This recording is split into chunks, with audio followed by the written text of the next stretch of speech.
fellow Wildcats.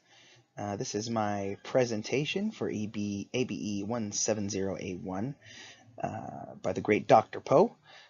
And we're going to be talking about water and engineering today. So things that we talk or rather think about when we're doing engineering is we think about it like the movie Robots. We see a need, we fill a need. If something's wrong, we fix it. And we want to know why it works and how it works, everything, right? So the idea behind the entirety of this particular project is that we're dealing with an issue, water resource management, and we need to identify what the problem is, and then some solutions or solution to fix that problem. So, here's just some facts and statistics for you. 2004 to 2009, at least 20% of the U.S. water treatment systems violated provisions of the Safe Drinking Water Act. It's pretty terrifying. So these are the kinds of statistics that we're working with. These are kind of the ideas why we actually have the problem. Here's some graphs for you, some graphics to kind of see how that looks.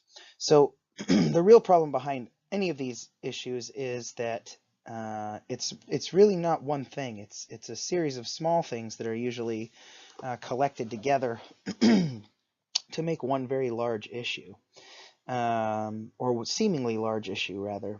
So what we're really dealing with is small scale problems. People not managing the water usage in which they're a part of. What they're using those water resources for, what they're dumping, trash, all that kind of jazz. When we're farming and using water, reuse of that is putting more salinity into it. So, in those situations as well, we're seeing that the salt in the groundwater in California, for example, is getting very aggressive and to the point where it's damaging the ability for agriculture to function properly. So for small problems, we need to think of small solutions, and that means economically on a smaller scale. So thinking of communities or townships or villages as opposed to solving the entirety of the water crisis, because small issues, small solutions. So yeah, that's what we're just talking about here.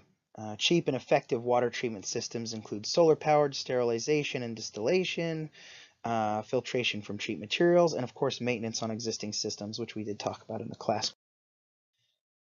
So in particular, solar power treatment, there's quite a few groups who are doing things with solar power right now, and they're doing amazing things. And one of the things that you can do is electrodialysis, which is this process of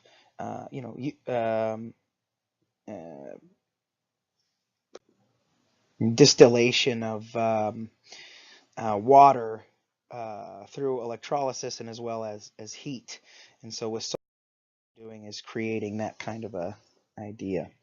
Material filtrations, these are also very simple, low-key, low-cost things to do, right? So this is in particular this bone char filtration, which is the crushing down of old bones to uses by means of filter. This works with a lot of different stuff. You can do it with terracotta.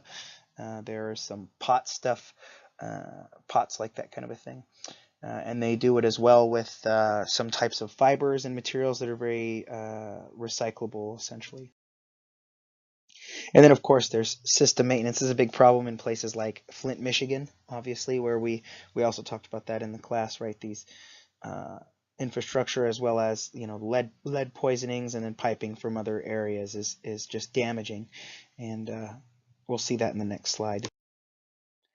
Yeah, and that's it. Thanks for a great year. Have a good one.